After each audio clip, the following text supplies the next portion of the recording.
아까 우리 부른 찬송가처럼 주 하나님 지으신 모든 세계 떠올려 볼 때 주님의 높고 위대하심을 찬양하네. 내가 잘나서가 아니라 우리를 지으신 하나님을 떠올려 볼 때 정말 우리는 정말 대단한 존재들입니다. 주님이 지으신 들풀의 꽃도 하나님이 그렇게 이쁘게 여기시는데 당신의 독생자를 주시고 죽기까지 사랑하신 우리들 볼 때 우리 하나님께서 얼마나 아름답게 생각하시겠습니까? 제가 볼 때는 굳이 우리가 성형수를 안 해도 될 것 같은데 그래도 하나님 보시기에 우리는 다 미나 미녀거든요. 여러분은 아름다운 존재임을 잊지 마시기를 바랍니다. 여러분 지난 금요일날 기적이 일어났어요. 여러분 아십니까? 어떤 기적이 일어났어요? 갑자기 단비 같은 소나기가 내렸어요. 그랬더니 정말 사람을 죽게 만들던 무더위가 확 사라지고 어제 그제는 창문 열고 자니까 춥더만요. 희한해요. 제가 그러면서 인생의 큰 진리를 하나 깨달았어요. 정말 중요한 진리예요. 잘 적어놓으세요. 준비되셨어요? 여름은 가고 가을이 온다. 끝. 이게 오늘 설교 주제입니다. 결론이에요. 가시오 이제. 목사님 서운한. 설교 그렇게 짧게 하시면 됩니까? 그럼 제가 조금 더 보충해서 길게 합니다. 무더웠던 여름은 가고 시원한 가을은 옵니다. 끝. 이게 얼마나 간단 명료한 설교의 주제입니까? 그런데 이 간단 명료한 주제를 잊고 살 때가 많다는 거지요. 이걸 잊어버리기 때문에 인생의 위기가 찾아옵니다. 여러분 프로이드라는 사람 들어보셨어요? 정신분석학의 창시자인데 그가 두려움을 말할 때 두 가지 종류의 두려움을 말합니다. 하나는 정상적인 두려움이요. 또 하나는 비정상적인 두려움입니다. 정상적인 두려움은 그의 예를 들어보면 이런 겁니다. 어떤 사람이 아프리카 정글을 탐험을 하게 됐어요. 아프리카 정글을 탐험하다 보면 두려움이 생길 수밖에 없습니다. 왜? 시도 때도 없이 막 사자도 나타나고 표범도 나타나고 맹독성 있는 막 전갈, 코브라, 뱀도 나타나고 그러니까 아프리카 정글을 탐험한 사람은 항상 긴장할 수밖에 없죠. 이런 것은 당연한 어찌 보면 정상적인 두려움이다. 그런데 비정상적인 두려움들이 있더라. 예를 들면 대도시의 고층 아파트 한 20층에 살면서 혹시 우리 집에 장롱문이 싹 열리면서 장롱문에서 코브라가 머리를 쳐들고 쏙 나오지 않을까? 이런 두려움을 갖는 것은 분명 비정상적인 두려움이다. 그런데 안타까운 것은 요즘에 많은 현대인들이 이런 비정상적인 두려움을 안고 살아가더라는 거죠.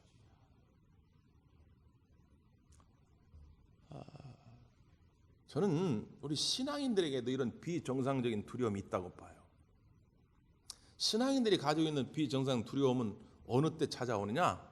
우리의 영안, 우리의 영적인 눈이 멀어가지고 하나님이 보이지 않을 때입니다. 그러면 이 환경과 조건, 이런 상황, 이런 거 관계없이 그냥 두려움이 생겨요. 근데 이 말을 거꾸로 이야기해서 만약에 우리 눈에 닫혀졌던 문이 열려져 가지고 하나님의 임재가 보여지기 시작하면 우리 속에 있는 모든 두려움들이 떠나가게 될 줄 믿습니다. 요즘 시중에서 가장 히트치는 영화 1위가 뭔지 아십니까? 터널입니다. 터널. 아직 안 보신 분이 있으면 귀를 좀 닫으세요. 제가 지금 줄거리를 다 얘기할 거기 때문에 보려면 재미가 없어지니까. 아주 간단한 줄거리입니다. 평범한 직장인이 일을 마치고 집으로 돌아가다가 터널을 지나게 됐는데 이 터널이 부실 시공된 터널이에요. 옛날 우리나라 8, 90년대까지 그런 데가 많았잖아요. 그러다 보니까 터널 중간쯤에 터널이 붕괴가 됩니다. 그래서 거기서 혼자 갇혀가지고 한 달 넘게 사투를 벌여요. 근데 끝내 구사일생으로 살아나게 되지요. 저는 기억 속에 계속 남는 장면이 뭐냐면 그 영화의 마지막 장면입니다. 다행히 살아났거든요. 근데 이제 아내가 이렇게 운전을 하고 그 주인공 하정우 씨가 옆에 탔어요. 그리고 다른 터널을 지나가게 됩니다. 아내는 운전하면서 터널을 바라볼 때 아무렇지도 않아요. 그냥 아무런 반응 없이 이렇게 가고 있는데 옆에 있던 그 주인공은 터널을 보자마자 갑자기 몸이 움츠려듭니다. 왜 그렇죠? 이게 요즘 자주 등장하는 말 가운데 트라우마죠. 트라우마. 과거의 어떤 충격, 상처 때문에 이 마음속에 생겨진 이 트라우마. 이것 때문에 이 사람은 그냥 터널만 봐도 몸이 움츠려지고 두려움이 생기는 것입니다. 이것을 깨트리기 위해서는 반복적인 훈련, 반복적인 치료가 필요하지요. 그건 뭐냐? 터널을 지나가도 괜찮다는 것을 계속 그에게 일러주고 실제로 계속 경험하게 해야 됩니다. 근데 사실 상당히 오래가요, 이 트라우마가.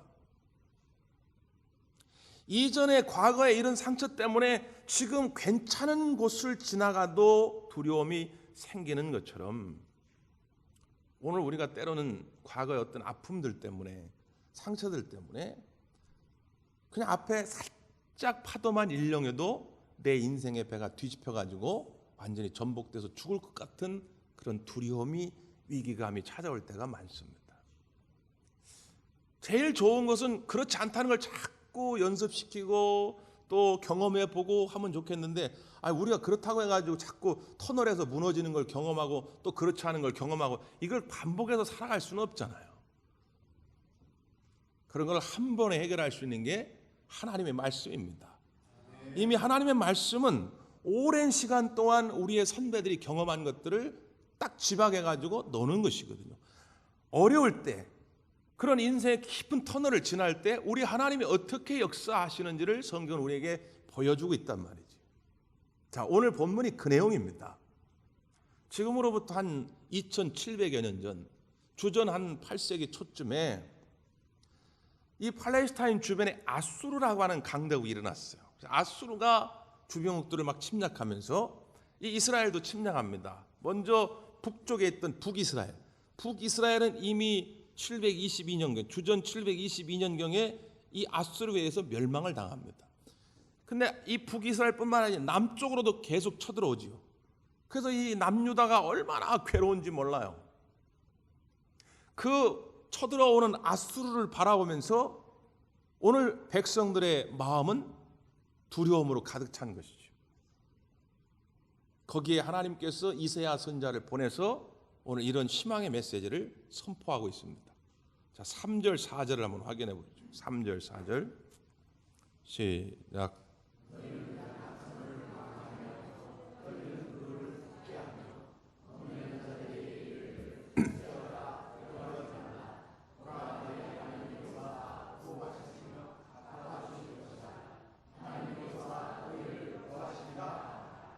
아멘. 약한 손, 떨리는 무릎, 이것은 그 당시 바로 이스라엘 백성들의 심적 상태, 영적 상태를 그대로 잘 보여주지요. 여기에 대해서 이사야 선지자는 뭐라고 말씀합니까? 굳세어라, 두려워하지 말라. 아니, 지금 아수르가 지금 코앞에 와 있거든요. 아수르가 와가지고 자기들을 어떻게 해야 할지 모릅니다. 때론 죽이기도 하고, 부녀자들을 데려가다 폭행하기도 하고, 별의별 짓을 다 하고 있거든요. 코앞에 아수르가 와 있는데 하나님 뭐라고 말씀하냐? 굳세어라, 두려워하지 말라 말씀합니다. 그 이유는 한 가지죠. 하나님이 오사, 너희 하나님이 오사 너희들을 구하실 것이며 너희의 원수를 보복해 주실 것이며 갚아주실 것이다. 결국 다른 것 없습니다. 우리에게 오시는 하나님을 보라는 거예요. 여기에 두려움이 사라지는 비결이 있습니다. 어제 참 안타까운 소식 하나를 들었습니다. 어제 새벽에 우리 어르신들은 아실 텐데 코미디언계의 영원한 막둥이 우리 구봉서 장로님이 소천하셨어요. 90세의 일기로 하나님의 부름을 받게 됐습니다. 지난 6월 달에 국민일보에 인터뷰한 기사를 제가 몇 주 전에 봤거든요. 몇 주 전에 보면서 마음이 참 따뜻한 감동을 받았었는데 좀 오래 더 사셨으면 좋은데 어제 결국 하나님의 부름을 받았습니다. 그 6월 달 국민일보 인터뷰 가운데 기자가 이제 우리 구봉서 장로님에게 여쭤봐요. 요즘 어떻게 교회는 가시냐고. 그러니까 이제 입이 이만큼 나와가지고 잘 못 간다. 그런 말씀을 해요. 그 표현을 그대로 제가 옮겨드리면, 내 생활 중에 교회 가는 것이 제일 즐거워. 교회 가면 좋지. 전부들 좋아하고 이것저것 어떻게 살았는지 물어보고 구봉서에 기쁨조들이 있어. 재롱 떠는 교인들 말이야. 교회 프로그램도 있고 건강 때문에 집에선 잘 못 먹는 케이크와 과일, 커피도 주고. 한데 말이야, 내 아내가 좀처럼 교회 안 데리고 가. 그러면서 이제 시무룩한 표정으로 아내 정 권사님을 쳐다보니까 그 아내 된 권사님이 뭐라고 말씀하냐면, 매주 교회 못 나가요. 차로 1시간 정도 걸리거든요. 지난주엔 자식들이 도와주어 겨우 교회 갈 수 있었어요. 남편은 교회 나가지 못한다고 하면 웁니다. 교인들이 보고 싶다면서요. 그래서 모시고 가는 게 힘들지만 교회 나가려고 노력하고 있습니다. 우리 구모 장로님이 예능교회, 저 종로구에 있는 예능교회 장로님인데 집에서 1시간 정도 걸리니까 몸이 안 좋아서 잘 못 나가시는 거죠. 그러면서 이제 뭐라고 말씀하냐면, 이 양반이 식사를 잘해야 할 텐데 식사를 차려줘도 잘 못 드세요. 그러는 거예요. 그러니까 벌써 2달 전이니까 벌써 돌아가실 때 된 거죠. 잘 못 드시는 거예요. 그런데 당신 자꾸 그렇게 안 먹으면 교회 안 데려갈 거예요. 그러면 넘어가지도 않는 밥을 억지로라도 드신다는 거예요. 저는 그 대목에서 어떤 사람은 시간이 많고 여유가 되고 충분히 교회 나올 만한 형편이 돼도 예배를 사모하지 않고 교회를 사모하지 않는 많은 사람들이 있는데, 참 이분은 어떻게든지 힘을 다해 가지고 그 교회 가고 싶은 마음, 예배당에 가고 싶은 그 마음, 참 우리가 본받아야 하지 않을까 이런 생각을 했습니다. 근데 그 구봉서 장로님이 오래전에 어떤 목사님과 여행을 가다가 그런 대화를 나눴대요. 이제 구장로님이 목사님에게, 목사님, 예수님이 부활하셔가지고 제자들에게 처음 나타나셔가지고는 하신 말씀이 뭔지 아십니까? 그거야 당연히 너에게 평안이 있을지어다. 그러니까 성경에는 보면 예수님이 부활하셔서 처음 나타나자마자 하신 말씀이 너에게 평안이 있을지어다, 그 말씀이거든요. 그러니까 이 구장로님이 웃으면서 에이 목사 아니에요 그러더라는 거죠. 그 목사님 깜짝 놀라가지고, 아니 그럼 또 다른 말씀이 있었나요? 예수님 뭐라 그랬냐면요, 야 니들 내가 보이냐? 그랬다는 거예요. 물론 성경에 안 나오니까 또 오늘 저녁까지 찾아보지 마시고 그냥 장로님의 유머예요, 유머. 부활하신 예수님이 야 니들 내 보여? 그랬다는 거예요. 근데 여기에 중요한 의미가 있죠. 오늘 이 아침에도 우리 주님은 우리에게 묻고 있는 겁니다. 니들 내가 보이냐? 내가 보이냐? 주님이 보여지면 내 마음의 두려움은 사라져 가는 것입니다. 그래서 우리 주님이 두려움에 떨고 있는 그 이스라엘 백성을 향해서 여러 가지 은유적인 표현을 써가면서 오늘 희망의 메시지를 선포하고 있는 것입니다. 첫째 부분은 1절과 2절의 말씀이에요. 한번 보겠습니다. 1절과 2절 시작.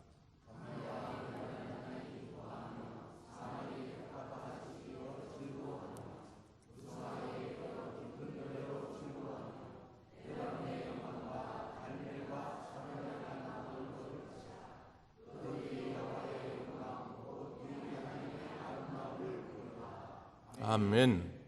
여기 보면 광야, 메마른 땅, 사막, 이건 다 같은 의미죠. 옛날 우리 개역 한글판에는 사막이 백합화 같이 이렇게 안 돼 있고 황무지가 장미꽃 같이 이렇게 돼 있습니다. 그래서 우리가 이따 부를 찬송가 가사도 황무지가 장미꽃 같이 이렇게 돼 있거든요. 근데 황무지라고 하는 말은 황무라는 건 거칠 황자, 거칠 무자인데, 사전적인 정의로 보면 사람들이 손이 닿지 않아서 잡초가 무성한 상태, 이게 황무 상태입니다. 제가 학창시절에 우리 교회 성전을 여기다 짓겠다고 계약을 했다고 해서 와보니까 이 땅이 꼭 그랬어요. 와보니까 잡초가 제 키만 해요. 사람들 손이 닿자 잡초가 제 키만 하고, 동네 사람들이 쓰레기를 갖다 버려놔가지고 이 자리에 쓰레기가 가득했어요. 딱 이 상태가 황무지지, 황무지. 근데 이 황무지라고 번역을 해놓으니까 원래 이 이사야 기자가 우리에게 주고자 했던 의도가 전달이 안 돼요. 황무지라고 하는 건 그나마 물이 있다는 거거든요. 물이 있으니까 잡초가 나죠. 근데 오늘 본문의 말씀은 물이 없는 상태를 말하는 거예요. 그래서 우리가 개역 개정판에는 황무지라는 말을 사막으로 바꿔놨어요. 광야, 메마른 땅, 사막의 공통점은 뭐냐? 물이 없다는 거예요. 물이 없다고 하는 건, 그래서 풀 한 포기가 날 수 없다는 건 뭘 상징하느냐? 생명력이 없다는 거예요. 미래에 희망이 없다는 것입니다. 사람이요, 지금 조금 힘들어도 내일 뭔가 좀 희망이 보이면 오늘 살아가는 좀 존재 이유가 되거든요. 근데 물이 없어, 풀 한 포기도 자랄 수가 없어. 그러면 내일에 대한 꿈을 꿀 수가 없죠. 오늘도 괴로운 거지. 근데 하나님은 놀라운 기적의 말씀을 주시는데 그 사막이 백합화같이 피어날 것이다. 그 사막 가운데 하나님이 물을 공급하셔서 생명력을 주셔서 백합화가 장미꽃이 활짝 피어난 땅이 될 것이다. 이렇게 축복의 메시지를 주신 것입니다. 우리의 삶 가운데도 이런 사막 같은, 광야 같은 인생의 때가 있죠. 더 이상 꿈을 꿀 수 없는, 미래에 희망이 없는 메마른 시대가 있을 수 있습니다. 그런데 제가 아까 서두에 뭐라고 그랬어요? 오늘 본문이 주는 위대한 진리, 무더운 여름이 가면 선선한 가을이 온다. 지금 사막의 때가 왔을지라도 오늘 하나님께서 그곳에서 생명력을 공급해 주셔서 우리의 사막 같은 인생이 장미꽃이 백합화가 활짝 핀 인생으로 바뀌어질 줄 믿습니다. 그러려면 어떻게 된다는 거예요? 다시 아까 3절 4절로 가서 너희에게 오신 하나님을 보라는 거예요. 우리가 잘 부르는 복음 찬송가 가운데 세상 유혹 시험이, 그런 복음 찬송이 있습니다. 특히 젊은 사람들이 많이 부르는데 그 1절 가사가 이런 거죠. 세상의 유혹 시험이 내게 몰려올 때에 나의 힘으론 그것들 모두 이길 수 없네. 거대한 폭풍 가운데 위축된 나의 영혼 어찌할 바를 몰라 헤매이고 있을 때, 후렴은 이렇게 되죠. 주를 찬양, 손을 들고 찬양. 전쟁은 나에게 속한 것이 아니라 전쟁은 하나님께 속한 것입니다. 지난 몇 주 전에 금요 예배 때 이 찬양을 부르길래 제가 물어봤어요. 이 고백, 전쟁은 하나님께 속한 것이다, 이 고백을 누가 했냐 물었어요. 그런데 대답하는 분들이 없더라고요.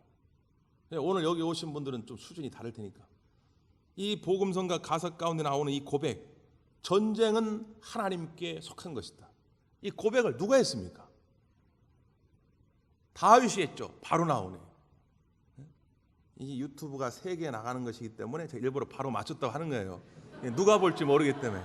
우리 대광교회 수준은 이렇다는 걸. 또 이거 아무도 못 맞춰봐. 이게 전 세계 지금 방송이 나갈 텐데. 다윗이 했죠.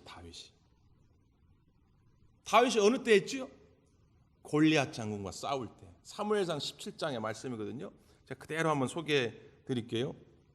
골리앗 장군 앞에서 소년 다윗이 이렇게 고백합니다. 오늘 여호와께서 너를 내 손에 넘기시니 내가 너를 쳐서 네 머리를 베고 블레셋 군대의 시체를 오늘 공중의 새와 땅의 들짐승에게 주어 온 땅으로 이스라엘 하나님이 계신 줄 알게 하겠고, 또 여호와의 구원하심이 칼과 창에 있지 아니함을 이 무리로 알게 하리라. 전쟁은 여호와께 속한 것이즉 그가 너희를 우리 손에 넘기셨느니라. 그러니까 사람이 많고 적냐, 무기가 좋냐 나쁘냐, 키가 크냐 안 좋냐, 훈련을 많이 받았냐 안 받았냐, 이게 중요한 게 아니라 전쟁은 하나님께 속한 것이기 때문에 하나님이 편드시는 그 팀이, 그 군대가 이길 수밖에 없다는 거예요. 하나님이 너희들을 내게 붙이셨다. 그리고는 그냥 가가지고 물맷돌로 골리앗 장군을 쓰러뜨린 거 아닙니까? 자, 그 성경 말씀을 바탕으로 이 찬양시가 지어졌어요. 3절 가사는 이렇게 됩니다. 잘 들어보세요. 주위를 둘러보면 아무도 없는 듯 믿음의 눈을 들으면 보이는 분 계시네. 지금도 내 안에서 역사하고 계시는 사망과 어둠의 권세에 물리치신 예수님, 주를 찬양, 손을 들고 찬양. 전쟁은 나에게 속한 것이 아니니 전쟁은 하나님께 속한 것이니. 세상적인 눈으로, 인간적인 눈으로 보면 주위를 둘러볼 때 나를 돕는 자가 없는 것 같지만 믿음의 눈을 들어보면 오늘도 나를 구원하시고자 함께하고 계시는 주님이 보이실 줄 믿습니다. 그분을 보아야 사막이 바뀌어 백합화처럼 장미꽃처럼 피어나는 것을 보게 되는 것이죠. 또 하나 후반부엔 이런 축복의 메시지를 또 전합니다. 5절부터 7절 보지요. 시작.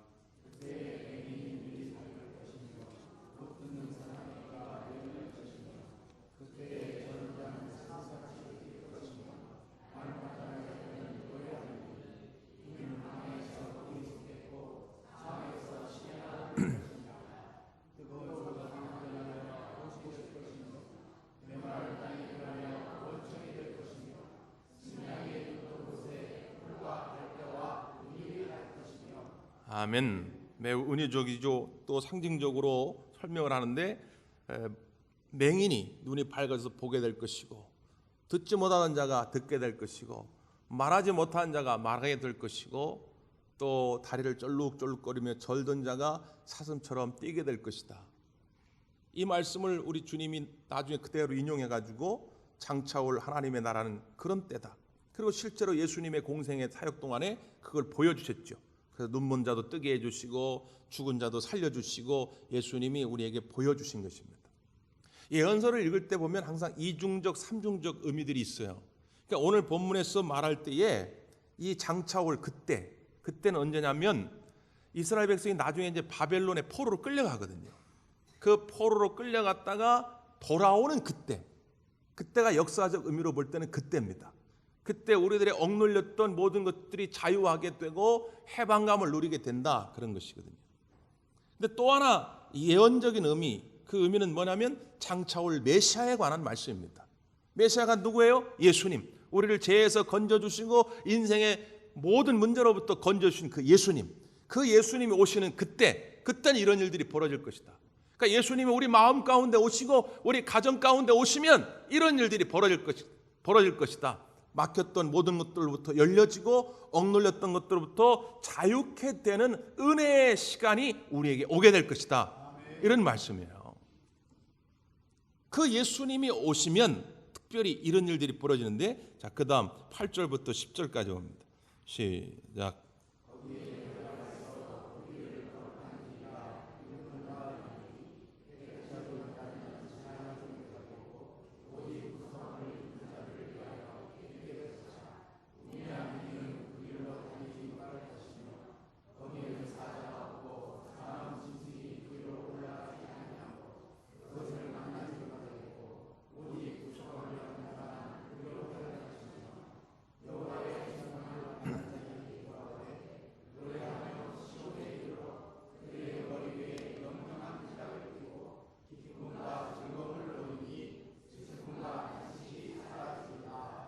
아멘.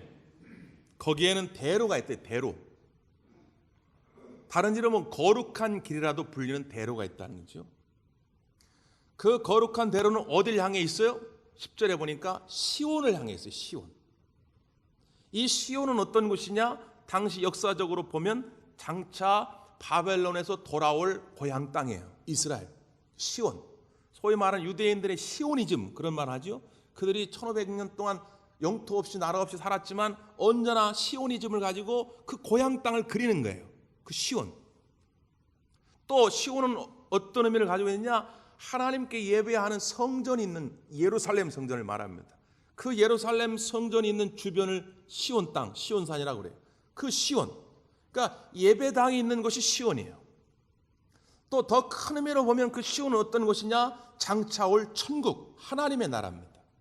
그 하나님의 나라는 이 땅에서도 또 내세에서도 이루어집니다. 누구랑 함께 할 때요? 예수님이랑 함께 할 때. 자, 보세요. 시온을 향해 대로가 열려 있습니다. 그 시온을 향해 대로를 가는데 그 대로를 가는 사람이 있고 못 가는 사람이 있습니다. 말씀 가운데 보니까 어떤 사람이 간다고 그랬어요? 구속함을 받은 사람. 못 가는 사람은 어떤 사람이 못 가요? 우매한 행인. 구속함을 받은 사람은 어떤 사람이 구속함을 받은 사람이에요? 예수님을 구주로 영접한 사람이에요. 오늘 저와 여러분이 예수님이 나의 죄를 위하여 십자가에 죽으심을 믿으면 이 길을 갈 수가 있어요. 근데 여전히 어리석어가지고 야, 예수님과 나하고 뭔 상관이야? 야, 내가 왜 죄인이냐? 내가 왜 십자가를 꼭 믿어야 돼? 이런 우매한 자들은 이 길을 다닐 수가 없어요. 그렇게 구속함을 받은 사람은 이 길을 다닙니다. 그 구속한 하나님의 백성들이 다닐 때 절대로 그 대로에 오지 못하는 이들이 있어요. 누구라고 그랬어요? 사자들이에요. 사나운 짐승들이에요. 이 대로 외에 좁은 길, 굽은 길, 숨은 길, 어두운 길은 그 사자들이 와가지고 막 다 잡아가요. 다 죽여버립니다.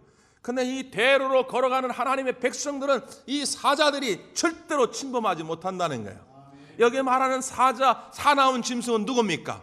악한 사탄과 마귀죠.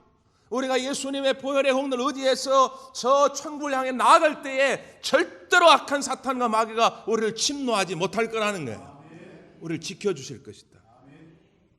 자, 시온에 도달했습니다. 뭐가 달라졌어요? 너희들이 시온에 도달하면 10절 끝에 뭐라고 했어요? 슬픔과 탄식이 사라지리로다. 영영한 실학을 띠고 기쁨과 즐거움을 얻을 것이다. 우리가 구속함을 받았으면, 예수님과 함께 살게 되었으면 이제는 이 거룩한 대로, 시온의 대로를 걸어가게 되는데, 이 시온의 대로를 걸어가면 슬픔과 아픔은 사라지고 영원한 기쁨이 우리에게 찾아온다는 것입니다. 그래서 우리는 두려워할 필요가 없어요. 무더운 여름은 가고 결국 시원한 가을은 오지 않습니까? 이게 하나님 만들어 온 창조의 질서이고 우리를 향한 영적 원리이기도 합니다. 지금 여러분 사막 같은 인생이라도 걱정하지 마시고 다시 믿음으로 일어서서 이 대로, 이 시온의 대로를 달려가실 때 우리의 슬픔은 사라지고 기쁨이 찾아올 줄 믿습니다. 기도하겠습니다.